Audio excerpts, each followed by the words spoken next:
Personal opinion ఇది. So కొద్దిగా కూటమి గవర్నమెంట్ దాని మీద కొద్దిగా స్ట్రిక్ట్ గా మొత్తం అంతా ప్రక్షాళన చేసి, పోలీస్ డిపార్ట్మెంట్ కదా అన్ని ప్రక్షాళన చేసి, గత ప్రభుత్వ ఆనవాళ్ళు ఇంకా కొద్దిగా ఉన్నాయి, అలాంటి అధికారులు వాళ్ళకి తొత్తులుగా పనిచేసే అధికారులు ఎవరైనా ఉంటే వాళ్ళని కొద్దిగా ప్రక్షాళన చేసి, కొద్దిగా నిజంగా సిన్సియర్ గా పనిచేసే ఆఫీసర్లను పెడితే కొద్దిగా ఇలాంటి సమస్యలు తగ్గుతాయని నా ఉద్దేశం సార్, ఫస్ట్ అండ్ ఫార్మోస్ట్.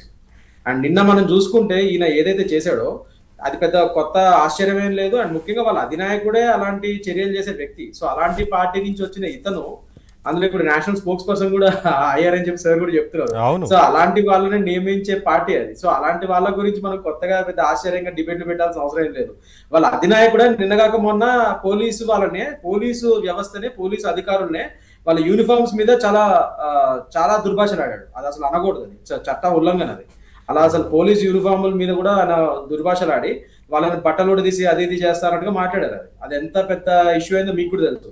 వాళ్ళ అధినాయకుడే ఒక క్రమశిక్షణ లేకుండా ఉన్నప్పుడు ఆయన మొత్తానికి ఒక వ్యవస్థనే అవమానించేలా మాట్లాడారు. అవును, ఎగ్జాక్ట్లీ అదే చెప్తున్నాను సార్. ఇప్పుడు ఆయనేమో పోలీస్ డిపార్ట్మెంట్ వ్యవస్థనే చాలా అవమానించేదిగా మాట్లాడాడు ఆ అధినాయకుడు.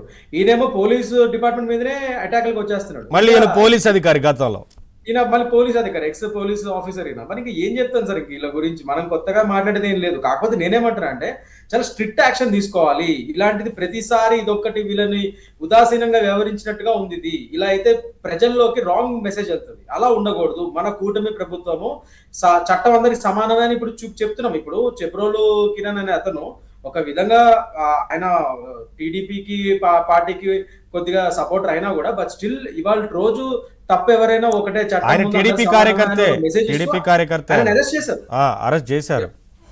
అవును, దట్స్ వాట్ ఐమ్ సేయింగ్. ఆయన అరెస్ట్ చేశారు. అలా అందరికీ సమానమైన చూపిస్తున్నాం. కానీ అట్ ద సేమ్ టైం ఎవరైతే చట్టాన్ని ఉల్లంఘిస్తూ చట్టాన్ని చేతిలో తీసుకుంటున్నారో, కేవలం మన పార్టీ వాళ్ళు సపోర్టర్స్నే కాకుండా అందరూ సమానమే కాబట్టి ఆపోజిషన్ వాళ్ళు కూడా ఇలా చట్ట ఉల్లంఘన చేస్తున్నప్పుడు వాళ్ళ మీద చర్యలు ఏవి అంటారు కఠిన. ఇప్పుడు అదే కాదు సార్ కృష్ణకాంత్ గారు, కోరుకునేది అదే కదా.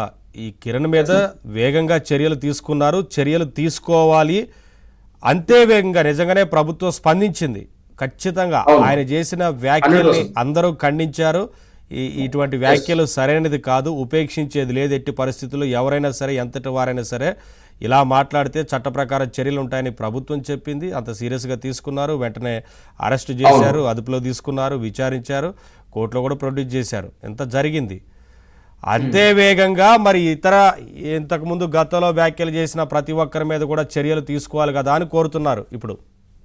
ఎగ్జాక్ట్లీ సార్, నేను చెప్పేది కూడా అదే. అది ఎందుకు కొరవడింది మన కూటమి గవర్నమెంట్ లో, గవర్నమెంట్ మంది అయినప్పుడు, వ్యవస్థలు మన చేతిలో ఉన్నప్పుడు దాన్ని కరెక్ట్ గా పనిచేసే విధంగా మనం చేయాలి కదా. ఎక్కడో అది కొరవడింది. ఆ ప్రక్షాళన జరగాలి అంటున్నారు. ఎందుకంటే మనం చూసుకుంటే గత ప్రభుత్వ ఆనవాళ్ళు ఇంకా కనబడుతున్నాయి ఈ కూటమి గవర్నమెంట్ వచ్చినా కూడా మనకి. ఎందుకంటే అధికారులే కానీ, కొందరు ఆఫీసర్లే కానీ ఇంకా వాళ్ళ పాత పాలకులకి తొత్తుల్లా పనిచేస్తున్నారు అనేది మా అనుమానం. సో అలాంటి వాళ్ళని మనం గుర్తించి, అలాంటి వాళ్ళని కొద్దిగా ప్రక్షాళన చేసి సిన్సియర్ ఆఫీసర్ని మనం నియమిస్తే అప్పుడు ఇదంతా ప్రక్షాళన కరెక్ట్గా జరుగుతుంది, లా అండ్ ఆర్డర్ కరెక్ట్గా ఉంటుందని నా ఉద్దేశం. సో దాని గురించి మేము చూస్తున్నాం సార్. డెఫినెట్ గా చర్యలు తీసుకుంటాము. డెఫినెట్ గా ఇప్పుడు ఆ ప్రక్షాళన జరుగుతుంది. ఇవన్నీ ఇంకా స్టార్ట్ జరగాలి. ఇప్పుడు మేము చెప్పినా కాదు కృష్ణకాంత్ గారు, మేము చెప్పినా ఎవరు చెప్పినా కిరణ్ చేసిన వ్యాఖ్యల్ని ఎవ్వరు సమర్థించరు, ఖండించాలి. అందరూ ఖండిస్తున్నారు. ఖచ్చితంగా తప్పుడు వ్యాఖ్యలు చేశారు, అసభ్యకరంగా మాట్లాడారు. ప్రభుత్వం కూడా అంతే స్పందించింది, తక్షణమే స్పందించింది, అరెస్ట్ చేసింది. కరెక్ట్, సరైన సమయంలో ఆ స్పందన వచ్చింది, వేగంగా స్పందించారు పోలీసులు కూడా. అది ప్రభుత్వం చట్ట ప్రకారం వెళ్తున్న క్రమంలో ఇతరెవరు మధ్యలో గోరంట్ల మాధవ్ చట్టాన్ని చేతుల్లో తీసుకొని దాడులు చేయడానికి ప్రయత్నించడం ఏంటి? 100% ఇది రౌడీ రాజకీయాలు. ఇంకా వాళ్ళ గత ప్రభుత్వమే, ఇంకా వాళ్ళ ప్రభుత్వమే అధికారులు ఉన్నట్టుగా బిహేవ్ చేస్తున్నారు. వాళ్ళు అదే రౌడీ రాజకీయాలు చేస్తున్నారు. సో దీని మీద కఠినాత్మకంగా శిక్షించాలని కోరుకుంటున్నాను నేను కూడా. సో వీళ్ళు పోలీస్ వాళ్ళు కూడా ఉదాసీనంగా ఉండాల్సిన అవసరం లేదు. నిజంగా అసలు సార్ పోలీస్ కాన్వాయ్ మీద మీరు అటాక్ చేస్తే అసలు దిగి నన్ను అడిగితే 2-3 పీకాల్సింది నన్ను అడిగితే. అప్పుడు ఇక కరెక్ట్గా సెట్ అయ్యేదేమో నేను అనుకుంటున్నాను. ఎందుకంటే మీరు ఆయన చట్టాన్ని ఉల్లంఘన చేస్తూ పోలీస్ కాన్వాయ్ మీద దాడి చేస్తుంటే మీరు ఇంకా అలా ఆపుతూ ఒక పద్ధతి ప్రకారంగా ఆయన పక్కన నుంచోబెట్టి అలా చేస్తే కష్టం కదా సార్. డైరెక్ట్ గా పోలీసు వాళ్ళు అలా చేయలేరు కదా, వారు కూడా చట్ట ప్రకారం నడుచుకోవాలి కదా. చట్ట ప్రకారమే sir, but when in the act of self defence you can act. Police వాళ్ళకి గన్లు ఇచ్చింది, లాఠీలు ఇచ్చింది అందుకే కదా సార్, వాళ్ళని పట్టుకొని చేతితో పట్టుకొని కూర్చోమని కాదు. మీ మీద ఎవరైనా అటాక్ ఇచ్చినప్పుడు, లేకపోతే సార్ అన్నట్టు ఒక ఇట్స్ లా, ఇప్పుడు ఒక ముద్దాయిని ఒక అక్యూజ్డ్ ని మీరు తీసుకొని వెళ్తున్నప్పుడు రిమాండ్ లోకి, అతని మీద ఏమైనా అటాక్ జరిగితే అది కంపల్సరీ కాపాడాల్సిన బాధ్యత పోలీస్ వారికి ఉంది. మరి అలాంటప్పుడు సెల్ఫ్ డిఫెన్స్ పరంగా కానీ ఏ విధంగా కానీ ప్రొటెక్షన్ పరంగా కానీ వీళ్ళు ఎవరైతే అటాక్ చేస్తున్నారో అతని మీద వీళ్ళు చర్యలు తీసుకోవాల్సింది మరి పోలీస్ వాళ్ళు. అంత ఇమీడియట్ గా నాకేమో యాక్షన్ కనబడలేదు, స్విఫ్ట్ యాక్షన్. అరెస్ట్ చేశారు కదా. ఎందుకు అంత ఉదాసీనంగా ఎందుకు ఉంటున్నారు అంటున్నా నేను. వాళ్ళంతా మీ మీద వచ్చి కత్తులతో దాడులు చేస్తే మీరు ఉదాసీనంగా ఉండి లేదండి అది ఇది అని చెప్పి వాళ్ళతో మంచిగా మాట్లాడతారా కూర్చోబెట్టి? ఎక్స్ ఎంపీ అయితే మాత్రం, లేకపోతే ఎక్స్ పోలీస్ ఆఫీసర్ అయితే మాత్రం అలా కాదు కదా. When it's wrong. అందులో చట్టాన్ని చేతిలో తీసుకుంటున్నప్పుడు మీరు ఇమీడియట్ గా పోలీస్ వాళ్ళ చేతిలో లాఠీలు ఇచ్చింది పళ్ళు తోముకోవడానికి కాదు కదా sir. They have to use it when it's necessary. That's what you're saying. వాళ్ళనేమి చట్టాన్ని ఉల్లంఘించమని చెప్పట్లేదు పోలీస్ వాళ్ళని.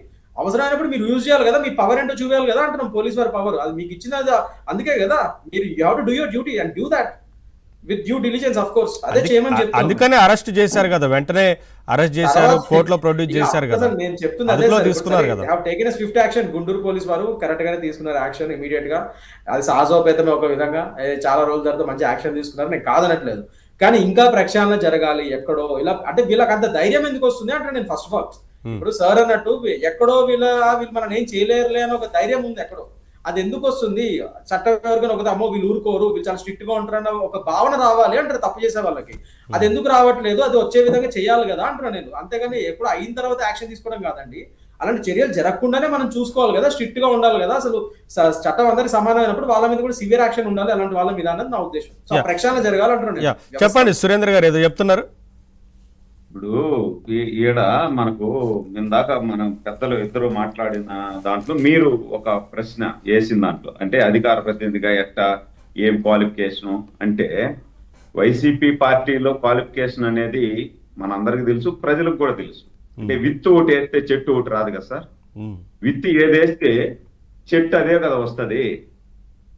అదే ఇప్పుడు వాళ్ళ జగన్మోహన్ రెడ్డి గారు ఏం మాట్లాడతారు, అనంతపూర్కి పోయేసి పోలీసు యంత్రాంగాన్ని